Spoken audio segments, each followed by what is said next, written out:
Om Sri Sai Ram. Sri Sai Satcharita, written by Hemadpantji and translated by Gunaji. Chapter 29.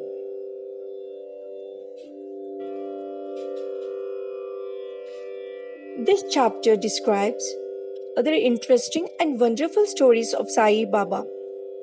First one, Madrasi Bhajani Mela. It was in the year 1916 that a Madrasi Bhajani Mela, that is, party of the Ramdasi Panth, started on a pilgrimage to the holy city of Banaras. The party consisted of a man, his wife, daughter, and sister-in-law. Unfortunately, their names are not mentioned.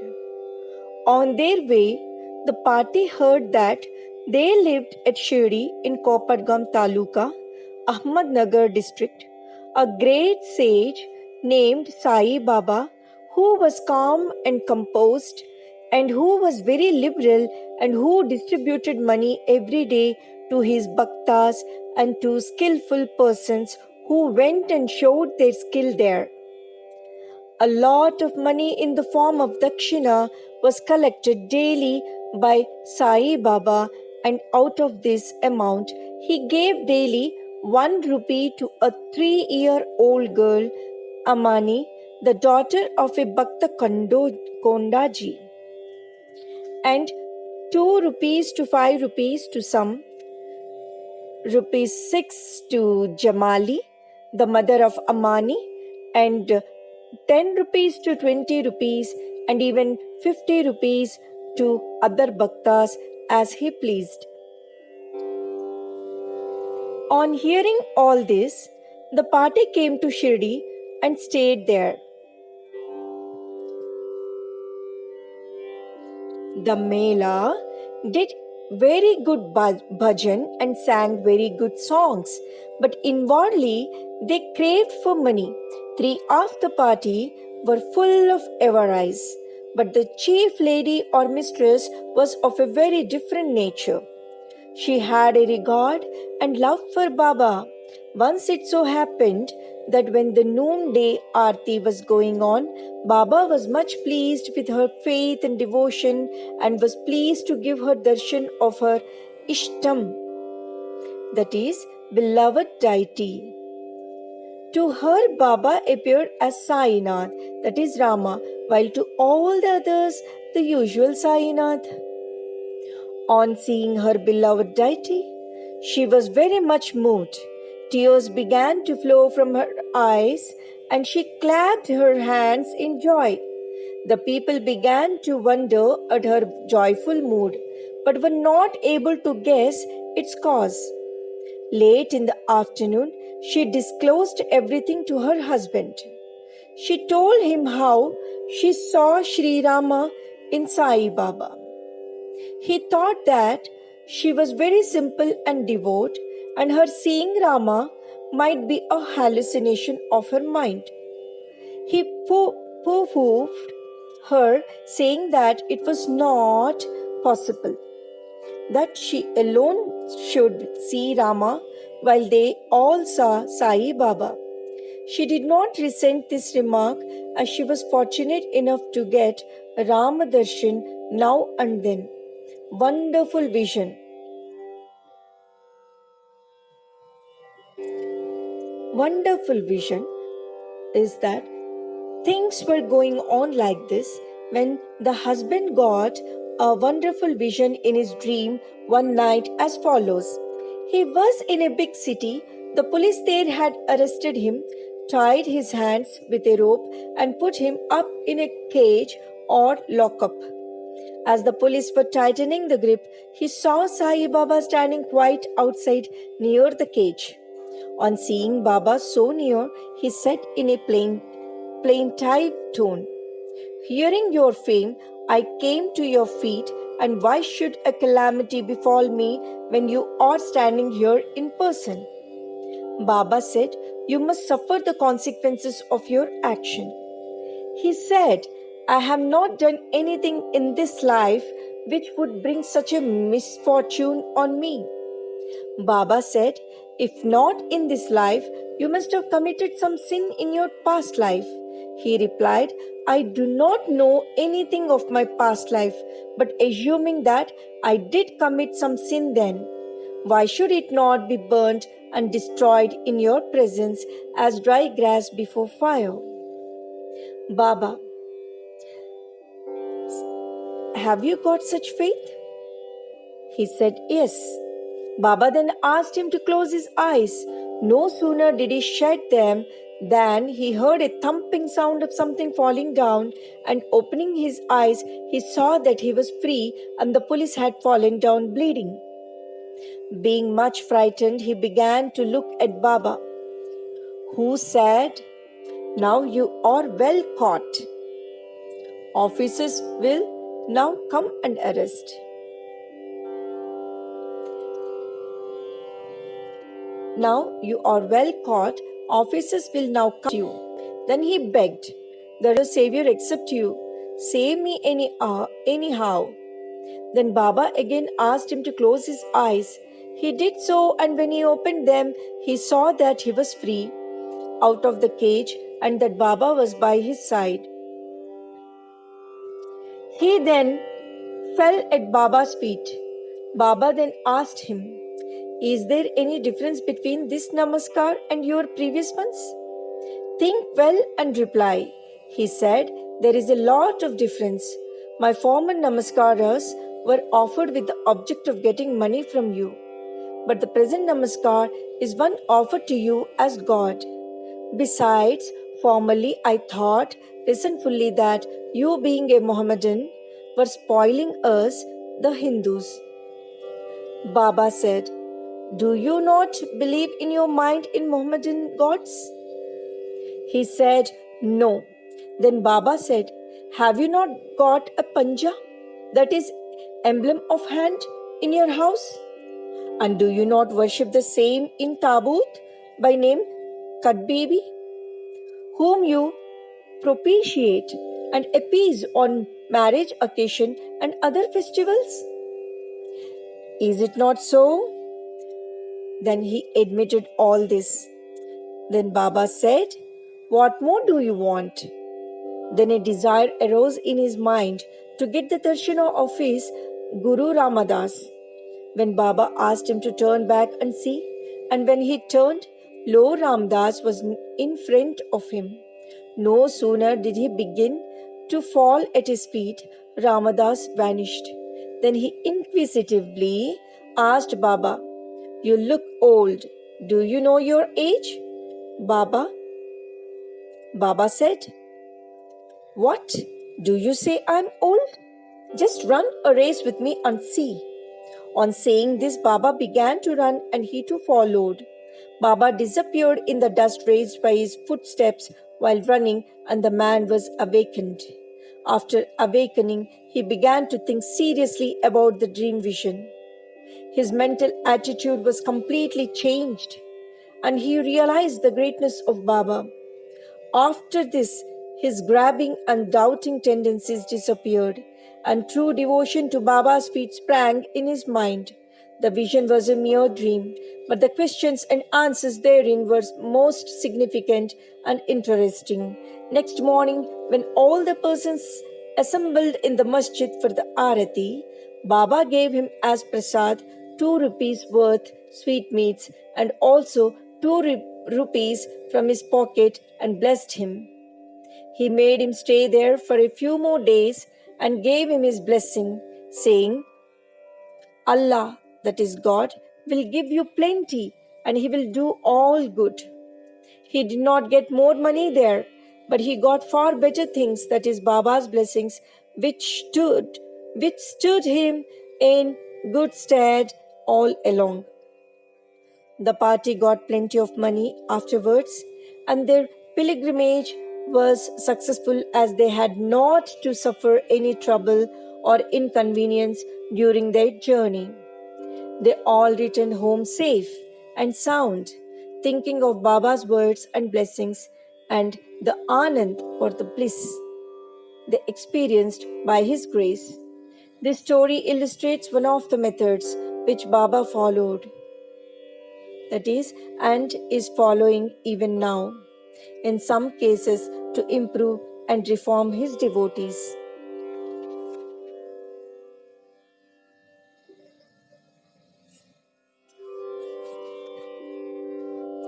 Second one, Tendulkar family. They lived in Bandra, a suburb of Bombay, a Tendulkar family, all the members of which were devoted to Baba. Mrs. Savitri Bai Tendulkar has published a Marathi book named Sri Sai Bhajan Mala, containing 800 abhangas and padas, describing the Leelas of Baba. It is a book worth reading by those who are interested in Baba. The son, Babu Tendulkar, was studying hard day and night and wanted to appear for the medical examination. He consulted some astrologers.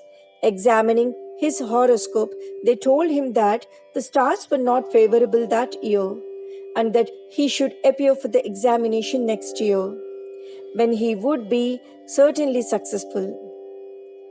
This cast a gloom over him and made him restless. A few days afterwards, his mother went to Shirdi and saw Baba. Amongst other things, she mentioned the gloomy and morose condition of her son, who was to appear for the examination in a few days.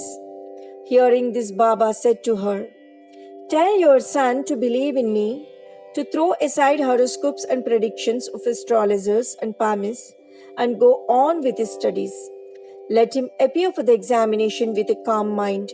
He is sure to pass this year. Ask him to trust in me and not to get disappointed." The mother returned home and communicated Baba's message to her son. Then he studied hard and in due course appeared for the examination. In the written papers, he did well, but being overwhelmed by doubts, he thought that he would not secure sufficient marks for passing. So he did not care to appear for the oral examination. But the examiner was after him. He sent word through a fellow student, stating that he had passed in the written examination and that he should appear for the oral.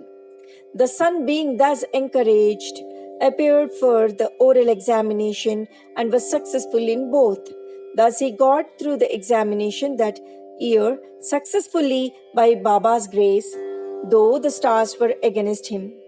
It is to be noted here that doubts and difficulties surround us just to move us and confirm our faith. We are tested as. The father of this boy, Raghunath Rao, was serving in some foreign mercantile firm in Bombay. As he grew old, he was not able to attend to his work properly, and so he had to take leave and rest. As he did not improve during the period of leave, a further extension of leave or retirement from service was inevitable. The chief manager of the firm decided to retire him on pension, as he was an old and a reliable servant. The question regarding the amount of pension to be given was under consideration. He was giving 150 rupees per month, and his pension, that is half of the amount, that is 75 rupees, would not be enough to meet the expenses of the family. So they were all anxious about this matter. 15 days before the final settlement, Baba appeared to Mrs. Tendulkar in her dream and said, "I wish that 100 rupees should be paid or settled as pension. Will this satisfy you?" She replied, "Baba, why ask me this? We fully trust in you." Though Baba said 100 rupees, still he was given 10 rupees more, that is 110 rupees as a special case. Such wonderful love and care did Baba exhibit for his bhaktas.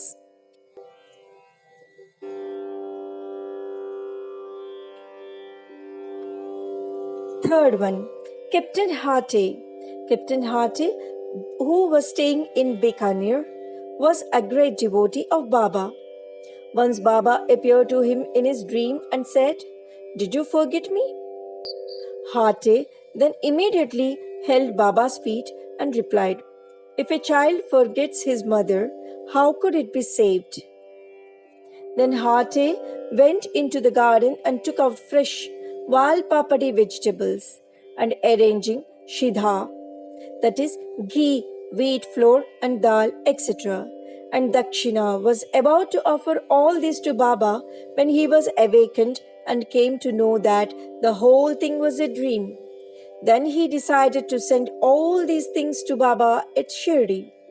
When he came to Gwalior some days afterwards, he sent 12 rupees by money order to a friend with instructions that 2 rupees should be spent in buying Shida articles and Val Papadi vegetables, and those should be offered to Baba with 10 rupees as Dakshina. The friend went to Shirdi and purchased the things mentioned, but Val Papadi was not available. In a short time, a woman turned up with a basket on her head, which curiously enough contained the vegetables. It was purchased, and then all the things were offered to Baba on behalf of Captain Hate. Mr. Nimonkar prepared the Naivedya, that is rice and Val Papadi vegetables, next day and offered the same to Baba. All the people were surprised to see that Baba, while dining, took and ate Val Papadi and did not touch rice and other things. Hate's joy knew no bounds when he heard of this from his friend.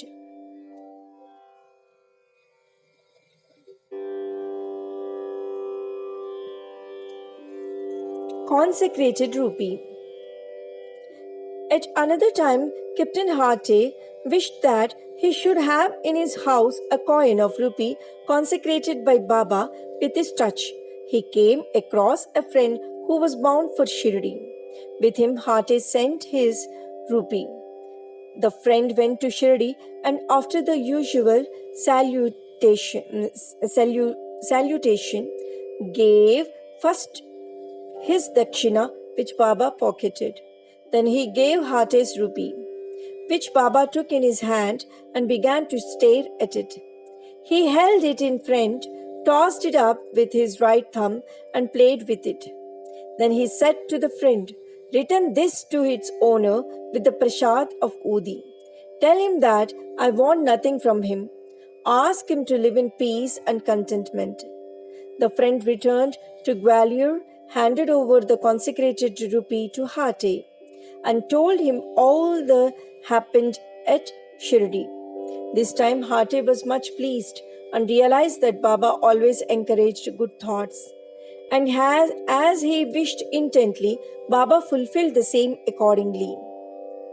Vaman Narvekar, the fourth one. Now let the readers hear a different story. A gentleman named Vaman Narvekar loved Baba very much. He once brought a rupee. On one set of words of it were engraved the figures of Rama, Lakshmana and Sita, and on the other, that is reverse side, was engraved the figure of Maruti with folded hands. He offered it to Baba with a hope that he should consecrate it with his touch and return it to him with Udi. But Baba immediately pocketed it. Then Shama spoke to Baba regarding Vaman Rao's intention and requested him to return it. Then Baba spoke in the presence of Vaman Rao as follows: "Why should it be returned to him? We should keep it ourselves. If he gives 25 rupees for it, it will be returned." Then for the sake of that rupee, Vaman Rao collected 25 rupees and placed them before Baba. Then Baba said, "The value of that rupee far exceeds 25 rupees. Shama, take this rupee. Let us have it in our store. Keep this in your shrine and worship it." No one had the courage to ask Baba why he followed this particular action. He only knows what is best and most suitable to each and all. Bow to Sri Sai, peace be to all. Om Sri Sai Ram.